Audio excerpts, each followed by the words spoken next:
جبنا الحواوشي يا حلوين.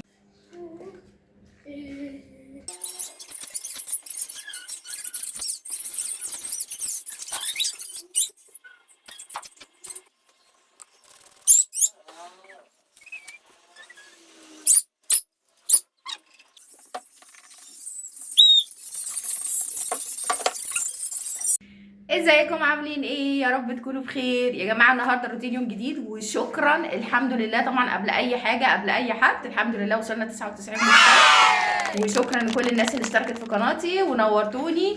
والنهارده روتين يوم جديد ويلا بينا. عشان ايه؟ هاخدكم بقى ايه جوله كده في اليوم كله، يومنا الحقيقي يا جماعه، يومنا الحقيقي بدون تحوير بدون زيادات. يومنا الحقيقي انا وبنتي، يلا بينا. ازيكم عاملين ايه؟ يا رب تكونوا بخير. صباح الخير عليكم حسب التوقيت اللي انتوا بتشوفونا فيه، صباح الخير او مساء الخير. والنهارده يوم جديد. آه روتين يومي عادي زي اي يوم. بس اللي فارق ان هيبقى فيه تفاصيل كتيرة قوي اقول لكم ايه الحاجة اللي احنا بنعملها في بيتنا. متعودين عليها، بنصحى بنعمل ايه، بننزل بنعمل ايه، اليوم بتاعنا بالظبط بالظبط بالظبط. وانا جاية هنا النهاردة عشان اتكلم معاكم في نظام الطيبات. ناس كتير طبعا ماشية عليه، وانا يا جماعة انا مش ضد اي حاجة، كل واحد حر في نفسه، كل واحد رقيب على نفسه، كل واحد هو الشخص الوحيد اللي مسؤول على صحته. بس انا هقول لكم حاجة، انتوا عارفين طبعا ان نظام الطيبات فيه هو نظام ثابت لكل المرضى، لكل انواع المرضى، مع انه ما يناسبش ابدا الناس اللي عندها سكر، لان هما في ده، في سكريات عاليه جدا. انت معاك انت كل يوم حوالي مش عارفه كام قد ايه كوبايه سكر، ولا ربع كوبايه سكر، ربع ايه ده، اكتر من كده. وتفطر نوتيلا والكلام ده.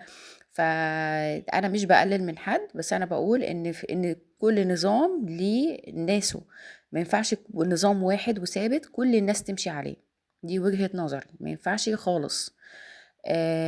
في ناس كتير مشت على نظام الطيبات ده تعبت، لان السكر بهدلهم. لان اللي عندهم مشكله في الغده الدرقيه، مشكله عندهم، اللي عندهم سكر، اللي عندهم امراض مزمنه، الكلام ده ما مشيش معاهم خالص. لكن اقول لكم الحلو منه، ان المعجنات اللي هي اي حاجه يا جماعه فيها جلوتين، اللي هو العيش الابيض محدش ياكله ابدا، ودي نصيحه. انا من الناس اللي باكله، بضطر ان انا اكله لان انا بكون ناسيه يعني. او سامحني يا رب، مش بكون ناسيه، انا بستسهل يا جماعه. يعني ان انا مثلا العيش الابيض ده اصلا موجود في الفرن، موجود حواليك في كل مكان، في السوبر ماركت، بتبقى انت مستسهل ان انت تشتريه وتاكله، ونفسك بتروح عليه دايما. لكن هو اصلا في العموم هو غلط جدا. هو الجلوتين ده غلط جدا، لان هو بيدخل المعده وبيدخل الامعاء، بيبقى عامل زي اللزق كده، زي الجلو. وكلمة جلو جاية، كلمة جلوتين جاية من الجلو اللي هو الصمغ يعني. فالموضوع بيبقى صعب يا جماعة، وبيبهدل أي حد عنده قولون. الغازات المستمرة، الانتفاخ اللي على طول عندك، تحس ان انت كده حد كرش وبتاع. فلا، لو بطلتوا الحاجات دي، العيش ده بالذات، الامور هتختلف معاكم. وانا مره جربتها بصراحه، قلت انا هقطع العيش الابيض ده. قعدت بالظبط 3 ايام، 3 ايام بس يا جماعه، يا يومين يا 3 ايام. ما قلت مش هاكله خالص وهبدله بخس. هتقولوا لي الورقيات ومش الورقيات، انا بقول لكم ساعتها انا كان ايه اللي في دماغي، الكلام ده كان من حوالي سنتين. عايزه اقول لكم اولا النفسيه اتغيرت خالص، انا مش عارفه ده ايه يا جماعه والله. يعني هل انا نفسيا دي انا اتاثرت بده بالعيش ده؟ انا ما كنتش اعرف انه بيغير النفسيه. بطنك بترجع فلات، بتبقى حته كده واحده، كأن مفيش يعني، لا كأنك خلفتي ولا كأنك منتفخة، ولا كأنك فيكي حاجة. سبحان الله يا جماعة، حتى الناس اللي هم أصلا عندهم سمنة لما بيبطلوا العيش ده الكرش بينزل. أنا مش عارفة ده ايه ده يا جماعة، والله أنا مش عارفة بجد ده ايه. بس ده أنا بقول لكم اللي حصل معايا. طبعا مفيش غازات، البطن بقت مستوية، فنفسيا متغيرة. فبعد كده انتوا لوحدكم تلاقي نفسكم انتوا قافلين من العيش، انت نفسك تاكلي، بس انت قافله من العيش، مش بتحني له، مش بتشتاقي له كده. بس انا طبعا اللي خلاني ارجع اكل عيش ان ماما قعدت تقول لي لازم تاكلي ولازم تتغذي، وكلي العيش بتاع الفرن ده يا جماعه، عيش الفرن اللي هو العيش التموين ده ده بيبقى حباية كاملة. ده بيبقى فيه الفوايد وكل حاجة، ف it's okay إن أنتِ تاكليه. بس خدوا بالكم اللي هو العيش الأسمر، مش أي عيش فرن، اللي هو العيش الأسمر. بس لكن أنا بصراحة يعني هو ال الحاجة اللي عملها الدكتور ده، إن هو عمل توعية للناس كلّها، وخلّى الناس كلّها بجد نِفْسها تقطع العيش، بجد اقطعوا العيش الأبيض يا جماعة قد ما تقدروا. والسُكّر أنا مش هاقول لكم اقطعوه، بس قلّلوه قد ما تقدروا. الفواكه كلوها. أنا مش من الناس اللي باقعد أقول لِك إيه ما تاك مثلًا أنا مش بافتي يا جماعة، أنا شخص عادي خالص، أنا ولا دكتورة ولا حاجة، بس أنا باقول لكم أحسن نظام تمشوه هو على نظام الرسول عليه الصلاة والسلام. حبيبي يا رسول الله.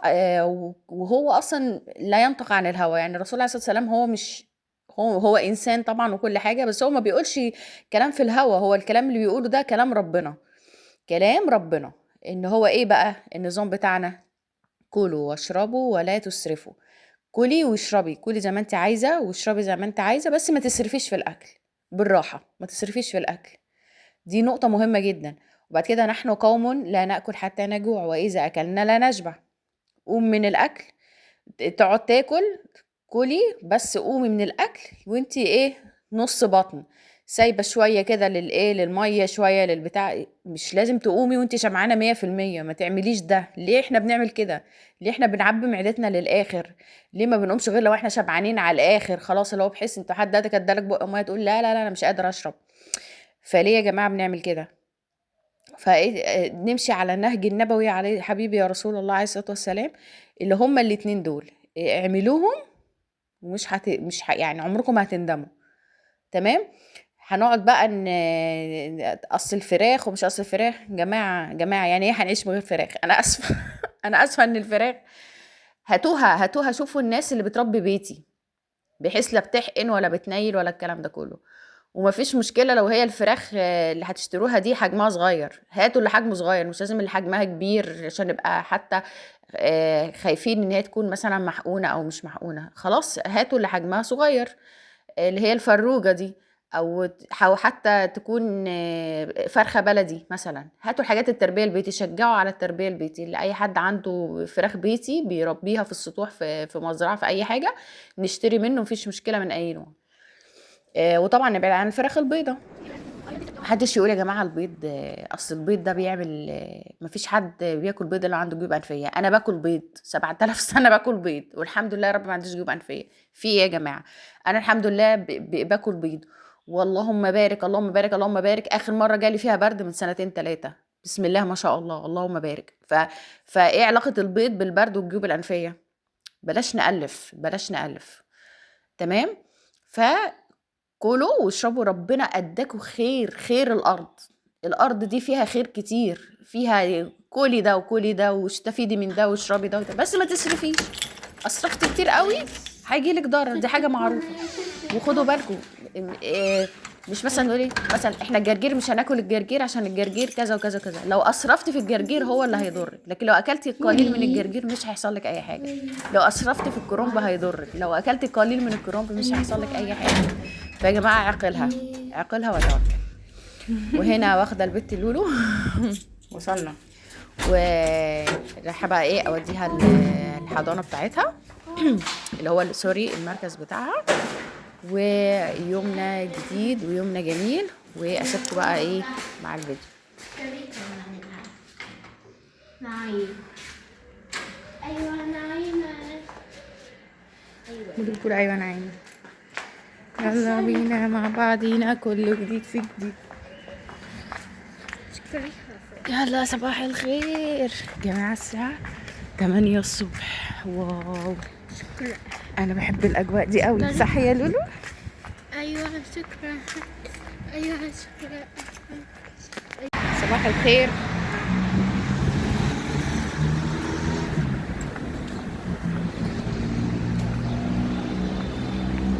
صباح الخير.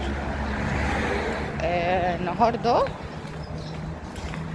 عامله لهم شويه اكل بيت كده، ايه تغيير يعني. عامله هجيب كبده وهجيب من الحواوشي وهجيب سجق وطحينه بقى وحركات بقى وايه وحاجه جميله. تمام. فانا رايحه دلوقتي اجيب الكبده، نازله الصبح وديت مولي طبعا عشان اعرف اتحرك براحتي. كنت بظبط الحواجب دي قوي، المفروض الحواجب دي تتغطى كده. ماشي. فهاخدكم معايا بقى، اروح اشتري كبده، بعد كده اجيب لحمه مفرومه، وبعد كده اجيب بقى السجق، ونعمل بقى الحواوشي، ونعمل بقى كل الكلام ده. يلا خليكم معايا. بينا بقى نجيب العيش الفينو عشان السندوتشات. يلا بينا.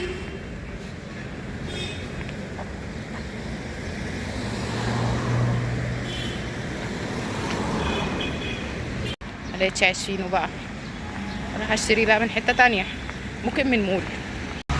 جينا عند بتاع كبده، طلبت سجق وكبده نيين وهعملهم في البيت.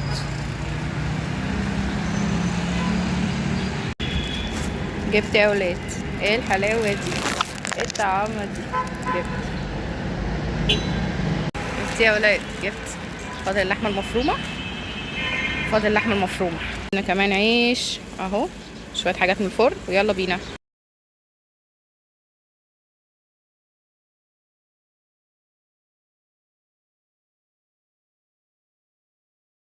ويا لولو نعمل حواوشي اهو في الفرن اهو،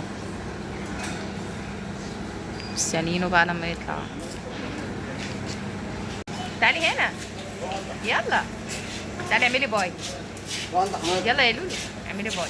باي باي. جبنا الحواوشي يا حلوين، بصوا ما شاء الله. طبعا سخن مولع، انا قصدي ان انا احطه فوق بعضه كده عشان يبقى طري، مش عايزه بقى الحته دي تبقى ناشفه والناس تسيبها وكده، اخواتي يسيبوها ولا حاجه. فبصوا ما شاء الله. يلا يا جماعه، رحت لدكتور السنان، خد ورم. لما اطلع بقى بقول لكم عملت ايه. عامه لقيت العياده زحمه فرجعت خلاص.